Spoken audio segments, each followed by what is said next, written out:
So there was so much to talk about today. I want to start. Uh, a friend of the show, Eva Bartlett. Now you know Eva Bartlett because she was the first journalist I saw that was telling the truth about what was happening in Syria, and she was schooling all the other mainstream corporate journalists. And she was the one who really clued us into what was happening in Syria, and then everybody else caught up to her. People like Robert Fisk, award-winning journalist, and what have you.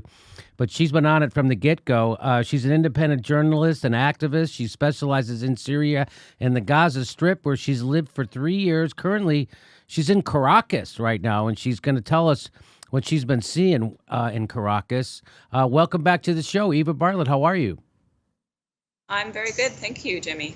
So tell us what's been going on now. We talked with Max Blumenthal, who was in Caracas, and he was there to debunk that the government was lighting the aid on fire. That was actually the opposition, and the opposition was being violent. And he also pointed out that if Maduro was a dictator, what kind of a dictator lets his opposition hold massive rallies in the middle of the capital, and why isn't Juan Guaido jailed? Because that's what a dictator would do. So, what Right. else? What else have you been noticing that the people have been lied to about in the United States and the rest of the Western world? Sorry, it cut out there, but anyway, I'll just continue. So I arrived on March 10th. I would have arrived a day earlier, but American Airlines canceled my flight after delaying it a few times, and I had to scramble to get a ticket last minute on Copa Airlines. And it's worth mentioning that American Airlines' excuse for canceling the flight was that there was no electricity in Caracas Airport. When they first delayed the flight, I contacted people I knew in Caracas and I said, "Hey, is this true?" They said, "Well, there's enough electricity for planes to land. Planes are landing and taking off." Nonetheless, American Airlines went on to cancel another flight the following day of two people that were also coming to Caracas. And I actually came here as part of a U.S. Peace Council delegation. There were, I think it was 13 people, and we've been visiting a number of areas around Caracas, including this barrio, a really poor area called Katia, which is doing amazing things in the community. They're very self-reliant, and they're doing it together, but they also have the aid of the Maduro government to do these things, these projects, and they're self-sufficient in food, and they have just really exciting projects for being self-sustaining. And we also visited the Ministry of Urban Agriculture. Let me just, if I could stop you there. So you were visiting.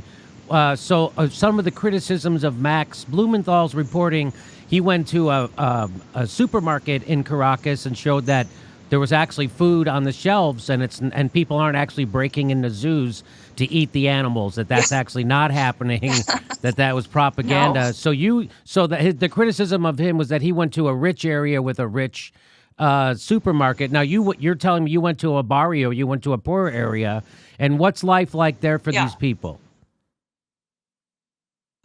Well, now I don't know the whole history of the barrio, but it's got 1.5 million people, and I'm told that Caracas is, I think, 6 to 7 million, 7 million perhaps. So it's got a massive population. It is not wealthy, obviously not like the eastern areas of Caracas, but the neat thing is that people really work together, and so there isn't a lack of food. They get these food aid boxes called CLAP. The Spanish translates into something community agricultural assistance, something or other, not alimentation assistance program. And basically, I was told by one of the people hosting the delegation, he lives in another state of Venezuela, and he said to purchase one of these boxes, he pays 1,000 bolivars, but in this barrio they pay 100, so it's heavily subsidized. And we visited a community organized area where they're growing massive amounts of produce. They have a number of greenhouses, and they walked us through the greenhouses, and they're working together, men and women. Women are very empowered here, by the way, and they are very much supporters of the Maduro government. And just on one other thing, on the note of food and whether or not there's food and people eating dogs, like you were joking about. And I still see in corporate media, they're saying there's no food in the supermarkets. Now, there's something to note. In state-owned supermarkets, there might actually be a lack of certain types of food, but the reason being sanctions. But I've been walking around. I've been doing, as Max has done, and as my friend Ahmed from Press TV has been doing, and going into supermarkets, large and small, and filming, and they have all the basic goods. The problem is hyperinflation. People can't afford it because of this hyperinflation. And I'm not an economist, so I'm not going to pretend to explain that. But again, that the immoral sanctions on Venezuela do play a part in the hyperinflation. And apparently there had been quite a lot of smuggling of goods, state subsidized goods from Venezuela to Colombia, which also played a part, but I can't really get into explaining beyond that because it's not my realm of knowledge. But the point is there's food, and the point is where is American Airlines' recent decision to cancel all flights to and from Venezuela was apparently due to a U.S. State Department travel warning saying it's dangerous to travel here. What I've been seeing walking on the streets alone is like a Caracas I knew in 2010 when I spent 6 months here. I don't see a lot of difference. I feel safe here. It is a crime-ridden city, to be sure, but I don't see a difference between 2010 and now. So,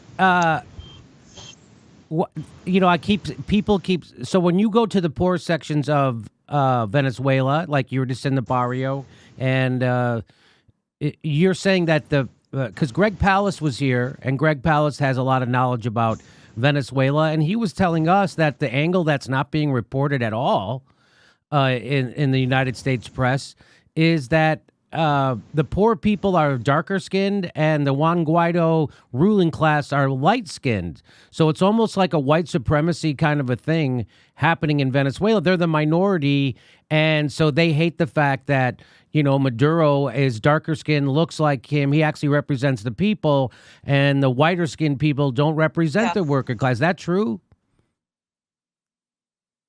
I mean, I defer to Greg Palast. My knowledge of Venezuela is just starting, and I'm here to learn. But certainly that's what I saw. I was on a demonstration today. It was a pro-Maduro, anti-imperialist, anti-U.S. intervention demonstration, and it was massive. And I was with them for a couple of hours walking along very, very crowded roads. And when I upload my photos and videos, you'll notice it's predominantly darker skinned Venezuelans. And I did tweet some of my photos, and I just said, these are the faces that you're not going to see in corporate media. Now, I say that because of comments like Greg Palast, and because of comments from local journalists who have told me precisely that these people are being basically disappeared from corporate media reporting, and yet they do represent this massive segment of population that supported Chavez and supports Maduro for his socialist policies that do actually enable them to live, to have land, to have social housing, free housing in some cases. So yeah, it's quite interesting how corporate media is selectively reporting while at the same time maintaining there's a humanitarian disaster here. And I'll just add to that. I'm not saying there aren't people who are hungry, and I'm not saying there aren't empty stores or hospitals that are having electricity problems, but we always have to look at the root of the issue. And one of the key roots is the sanctions on Venezuela. And another, like more recently, the corporate media crying crocodile tears about hospitals.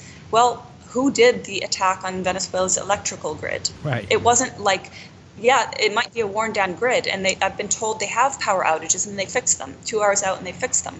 But the whole grid was down, and it was attacked repeatedly, and stations were physically attacked. So this is not a case of infrastructure failing. This is a premeditated attack that I know Max Blumenthal has written about. The fact that this was already detailed years prior, that the U.S. saw this as a way to put even more pressure on the population of Venezuela in order to turn against the government. Yes, and when you say, of course, there's people who are hungry in Venezuela, there is poor people, but that is as a result of sanctions. Now, when people hear sanctions, I think that goes in one ear and out the other. What they don't really understand is that the United States is the most powerful economic engine in the world, and we are trying to cripple Venezuela. And how are we doing that? What does that mean when we put sanctions on it? Well, it means that the way the Venezuela government and the Venezuelan people support themselves is through oil sales. One of the sanctions is if Venezuela sells oil to you, you're not allowed to pay them money. Like that's one of the, so they actually sell oil to the United States and stuff. And they took the money that Citgo, which is Venezuela's gas company here in the United States. They took the money from that and they gave it to Juan Guaido to direct. So this is how they're bankrupting the. So, but people don't understand when we put sanctions, when the United States puts a sanction on a country, it's not there to help the people. It's not here to bring democracy. It's there to bring a country to its knees so the United States can then overthrow their government, install a puppet, and then steal their natural resources and give it to American corporations, correct? Absolutely. And in the meetings the U.S. Peace Council had with various civil society and also political leadership, we met with, now I don't remember his title, but anyway, he was in the health ministry, and he was talking about the impact of sanctions on health. And basically, according to him, 80% of essential medicines are out of stock because they cannot buy them. Now, if you think about this means like people that have chronic diseases or diseases that come with age, heart-related diseases, diabetes, they aren't getting the medicines they need. And this is exactly similar to the situation in Gaza, where Israel prohibits the entry of most vitally needed goods. And so, and like you mentioned, Jimmy, also this U.S. sanctions, they're designed to cripple, and Syria is facing the same situation. So many countries are facing this very, very immoral policy of sanctioning the people. They say it's about sanctioning the evil leaders of the country in question, but it's about sanctioning the people, making their life so hellish that they then turn against their leadership. That's the ultimate goal. And the irony is that these same leaders that are putting sanctions on these countries at the same time cry for human rights and the humanitarian crisis. Now, are the people of Venezuela? I saw that there was a petition or a poll that 86% of Venezuelans reject American influence in their country, right? So they're hip to what's actually happening. The only people that don't know what's actually happening are the people in the United States, right? I mean, they get that this is all about a grab for oil, and this has nothing to do with helping the people. Do the people of Venezuela understand that? No, I can't speak for the people because I've only been here 6 days or so, and I do intend to travel around and talk with as many people as possible. But I will say this. The people that are marginalized by the media, the darker skinned, the poorer Venezuelans, they know this. The people that are highlighted by the media are, of course, regurgitating the Western propaganda line. And I have to say, I don't remember the name of the area of the city, but there was this massive public park with outdoor exercise equipment and many people using it. So I was filming, and some women said I could come up and talk with them. So I did. It turns out they do support Guaido. And unfortunately, the interpreter that was with me wasn't the greatest, so I only got some of the basics. But I asked her to ask them if they supported a U.S. military intervention. Unfortunately, they do. But that said, it doesn't, in my opinion, represent the will of the overwhelming population of Venezuela. This would be a case of supporters who, for whatever reason, support Guaido, and whatever crazy reason support the idea of a U.S. military intervention. I guess they just are so out of touch with reality, they don't realize with that comes death and destruction. Yeah, a lot of death and a lot of destruction, and things will get much worse for the people of Venezuela.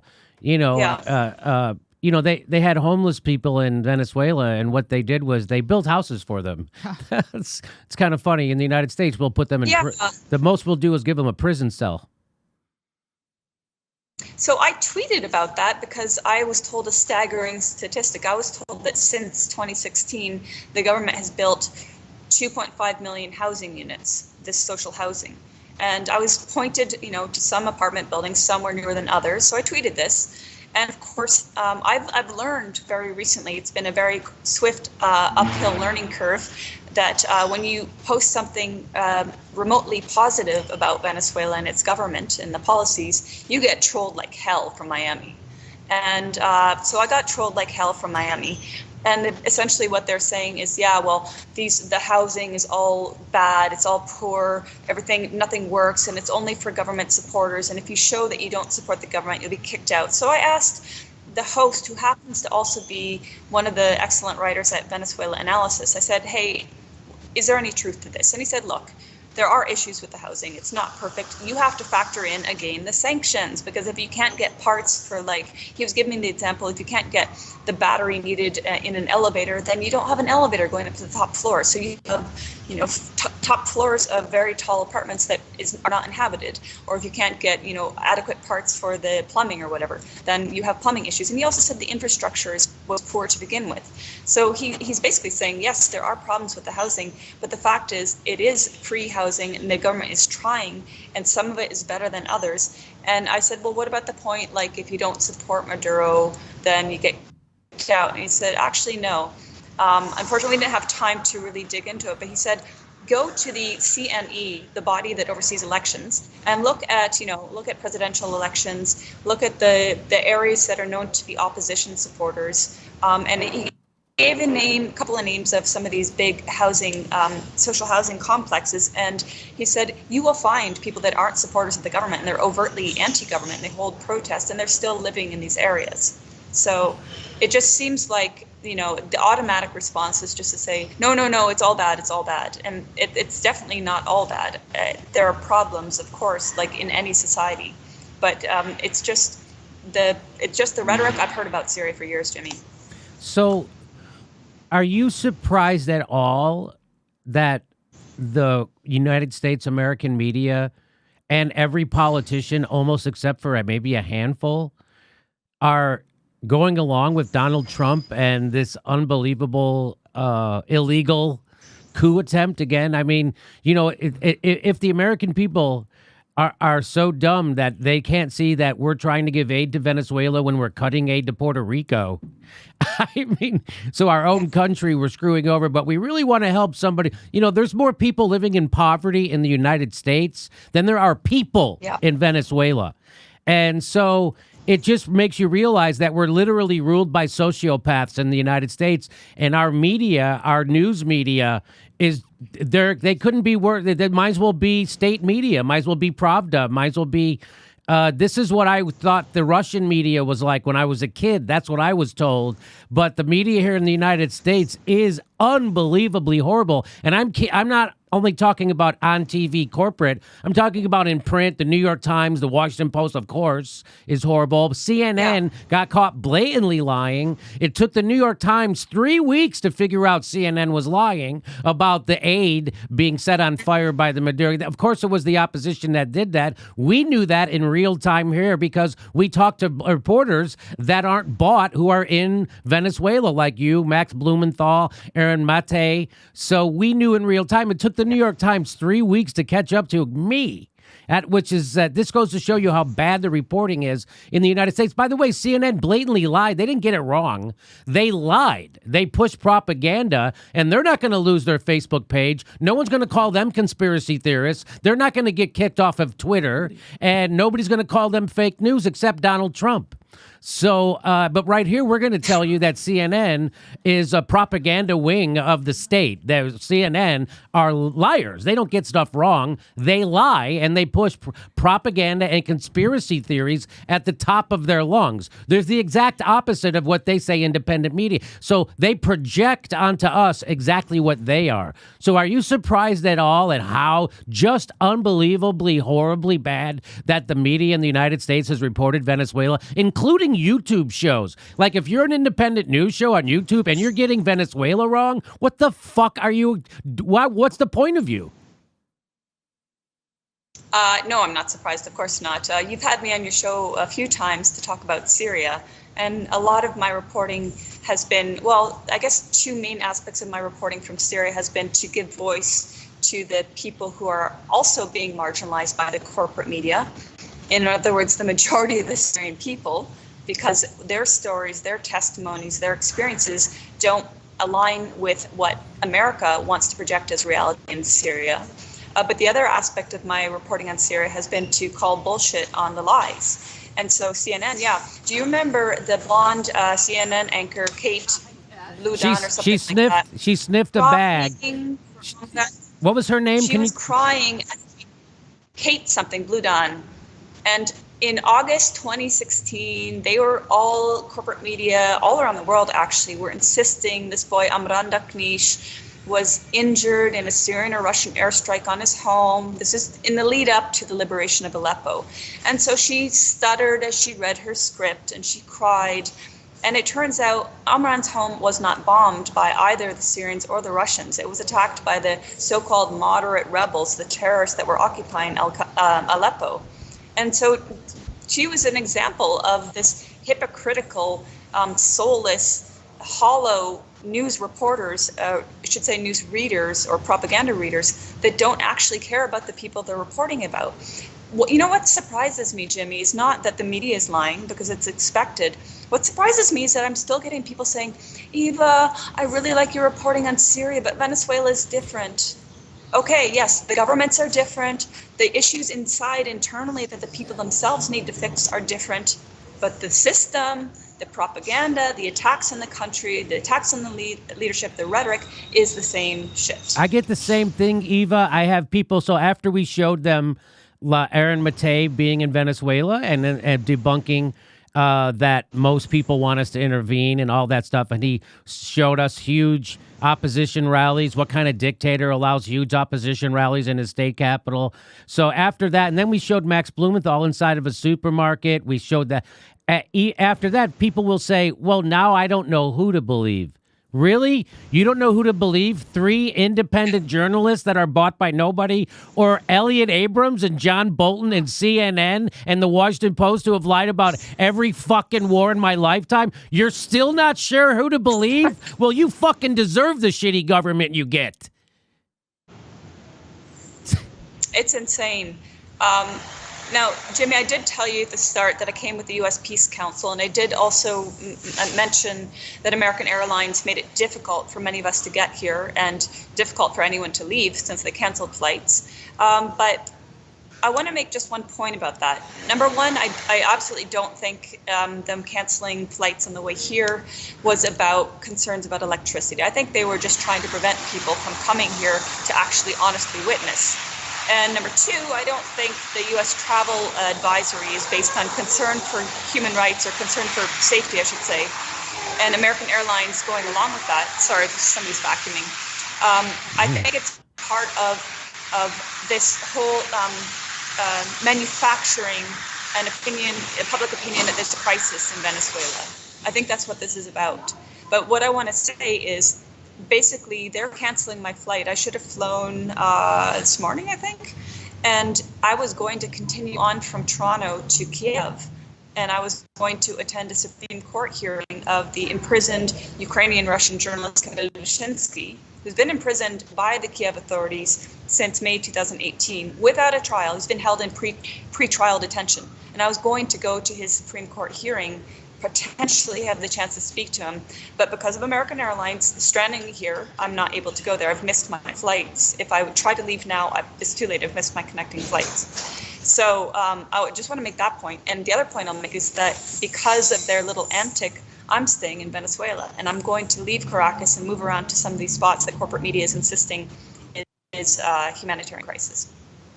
Well, we're going to keep an eye on you. We'll check in with you. Hopefully, let us know before you leave. We'd love to get some more reporting from you from Venezuela. But again, it's every independent journalist that we talk to who's in Venezuela has the exact opposite view of what the corporate media in the United States is telling you. And isn't it amazing that a Jagoff nightclub comedian in his garage in Pasadena is 3 weeks ahead of the New York Times on breaking news inside Venezuela? So if you want to be misinformed about what's happening in Venezuela or Syria or Libya or Yemen or Gaza or Iraq or Afghanistan, read the New York Times, read the Washington Post, watch CNN, and watch MSNBC, because MSNBC are fucking warmongers, propagandists of the nth degree. That's why they have those jobs.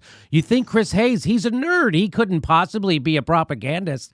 He's got that job because he is a propagandist. And if he wasn't, they would fire his ass like they fired Phil Donahue, like they got rid of Cenk Uygur, Jesse Ventura, Ed Schultz. They fired him just for covering a progressive politician. So Chris Hayes, Rachel Maddow, they're what we call a beard. They're a beard for horrible, evil corporations that are gaslighting you so they can fuck over people. That's who Chris Hayes is. That's who Rachel Maddow is. That's Jake Tapper. Jake Tapper still to this day will tell you Medicare for all costs costs more than the system we have right now. They're gaslighting liars for the corporation, and thank God we have people like Eva Bartlett actually going to Venezuela, debunking the lies of Wolf Blitzer and Anderson Cooper and CNN and Rachel Maddow. I think you're doing a great job. You did in Syria, you did in Gaza, now you're doing it in Venezuela. And just like Greg Palast said when he was on our show, you don't have to be a great investigative reporter. You don't even have to be a bad one. All you have to do is show up and look down the street and report what you see. And that's not what they're doing. Yeah.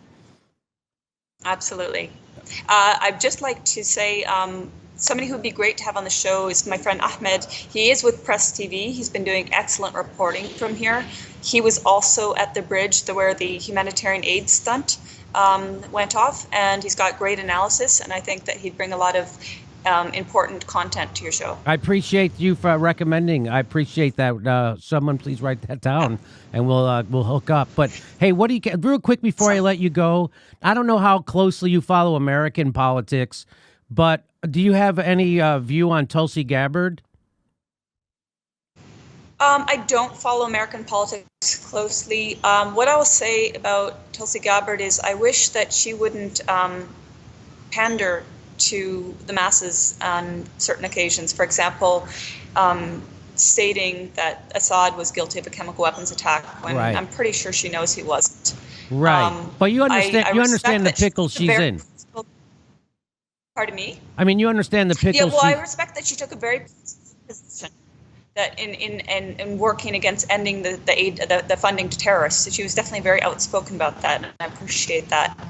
But I feel that reiterating that Syria had committed a chemical weapons attack was a very bad move because Syria didn't do that. I agree. It's no, she chose to say that. Yeah, I agree, but I totally hear what you're saying. I can't believe how she's able to keep her cool when she's on a news show, and exactly the roles are reversed. She has to hold the reporters' feet to the fire about the truth of what's happening in war zones. It's the exact opposite. It's like they're supposed to keep the politicians, honest. She's doing the exact opposite, and so like when she comes out. Even comedians, even Stephen Colbert had a depressingly disgusting interview with her where he opened his interview saying that America is a force for good in the world. That's a comedian. That's a guy who used to host a political comedy show where he would lampoon people who would say things like that. And he starts off as, look around the world. What the hell? We are setting the world on fire. You got to be out of your mind. Anyway, so Tulsi Gabbard, when she goes on a show like The View, she has 6 people sitting there. It's an interrogation. It's not an interview. And the fact that she can hold up, I think if she, it's like she has to pick her battles. And she's like, well, I'll concede that you guys think Assad is this horrible guy because there's nothing in it for her to defend him. So she says, but the point is, Saddam Hussein was a bad guy. No problem. Gaddafi's a bad. When we go in, we make it worse. That's what she's saying. And so she's being called a traitor just for saying that. Go ahead. I'm sorry. I'm sorry. No, it was me who was interrupting. But I do agree that should be the bottom line. Whatever you think of the so-called dictator, the government in question, it is not our position to go in and forcibly change that government. That's the bottom line.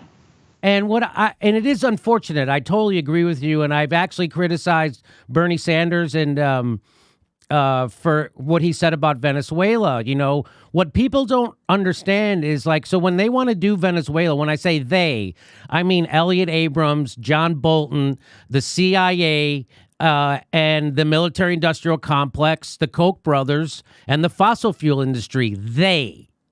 When they want to do Venezuela, overthrow the government and steal their natural resources and squash any government that's actually going to help the people, any socialist government, before they do that, they first have to launch a narrative. The narrative is always that the guy who runs the country is a dictator. He got elected illegally. He oppresses his people. He might even gas them, and that everybody there is hungry for democracy, and we're going to help them. So there's a lot of people on the left, like Bernie, who will repeat that bullshit narrative, and then say, "But I don't think we should go in."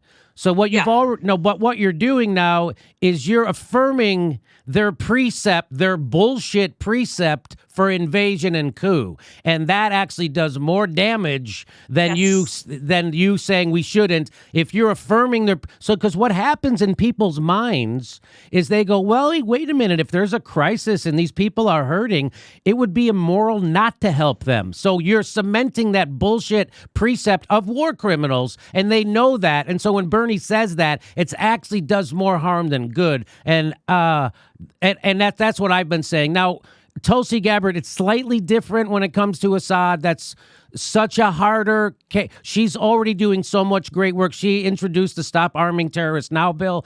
When she goes on TV shows and news shows, she actually informs the news people that we're the ones who are arming and funding terrorists. Like, that should be a huge scandal in the United States if that she says that on a news show, and they don't even they don't even notice that she said it. Like, she'll say, we're the ones who started the Syrian war, and we're the ones who are funding Al-Nusra and Al-Qaeda and ISIS. And they don't go, what? They just ignore it like she didn't even say it. So so it's a little bit of a different situation with Tulsi, that when she's fighting and pushing back against Syria, Libya, Iraq, Afghanistan, but she did not do that with Venezuela. She did not do any of that bullshit where she repeated their precepts for going in to Venezuela. She just said unequivocally, we need to stay the F out of Venezuela and let the Venezuelan people take care of their problems. So did you see that? That's good to hear. And you reminded me of when you said, she'll say we're literally arming terrorists, and they just the news will just blink and pretend they didn't hear it. That reminds me, I can't remember if we talked about this last time I was on your show, but I'm sure you're aware that I don't remember the date now, some months ago, in the United Nations, there was a panel. My colleague and friend Vanessa Beeley was on it from via computer link, and Maxim Grigoriev, a Russian, he was on some human rights committee, affiliated with the UN, but based in Syria, doing research, taking testimonies. He took hundreds of testimonies between Syrian civilians, former militants or terrorists, and White Helmets members. And the whole panel was saying, yes, the White Helmets are either working with Al-Qaeda in Syria, or they comprise members of Al-Qaeda in Syria, and they're involved in organ trade. And there were corporate journalists at this panel, and I asked afterwards, I said, look, I didn't hear any questions asked about the actual content that you presented, maybe an hour's worth panel. Did they ask any questions about the White Helmets being involved in organ trade and being affiliated with or members of Al-Qaeda? No. They asked about, is the U.S. going to pull out of Syria or some crap like that? So another case of blink and silence. Yeah, it's there's a quote by Chomsky. Let me see if I can. It's my pinned tweet, so I should be able to get it to you in a second. I got to put my glass. He said any dictator would admire the uniformity and obedience of the U.S. media. So it's like we have state media, and that's why they smear us. That's why they smear you. CNN has smeared this show. They take time out of their day to smear us. Why is that? Because we're telling the truth. They know it, and we're a threat to their advertising dollars. That's why they do it. Same thing with the Washington Post.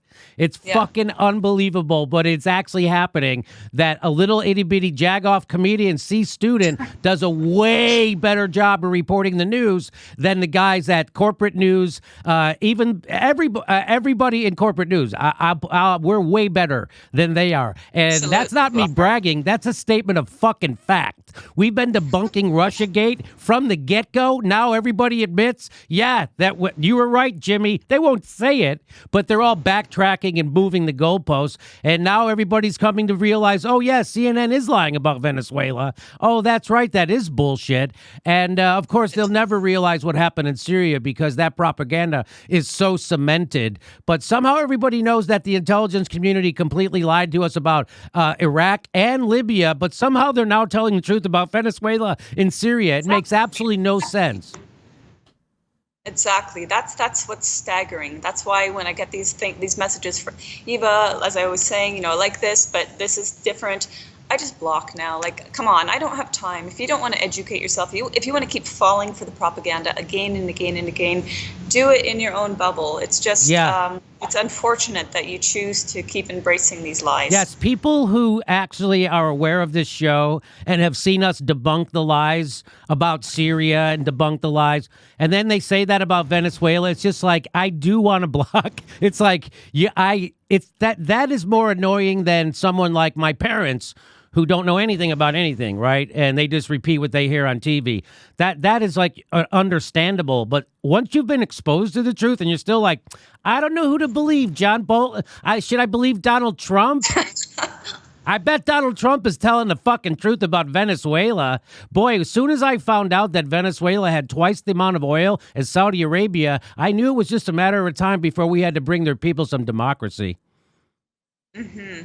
All right, Eva Bartlett, everybody check her out. In Gaza, it's ingaza.wordpress.com. Is that where I should tell people to go? Yes, and my Twitter, and Patreon, that's great. Okay, we'll put your Twitter handle right underneath your picture when we drop this video. Thank you very much, Eva Bartlett. Thanks, everybody Jimmy. check her out. You have a Patreon, correct? Yes, I do. Yeah. Yeah, I think I'm a patron of yours, aren't I? I think so.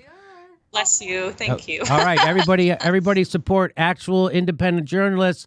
I wouldn't be able to get the information that we give to you here if it wasn't for people like Eva, who goes actually to these places and reports firsthand. So thank you so much for doing that, and it's very courageous of you. So thanks again. All right, thank you so much, Jimmy. Really appreciate you taking me on the show.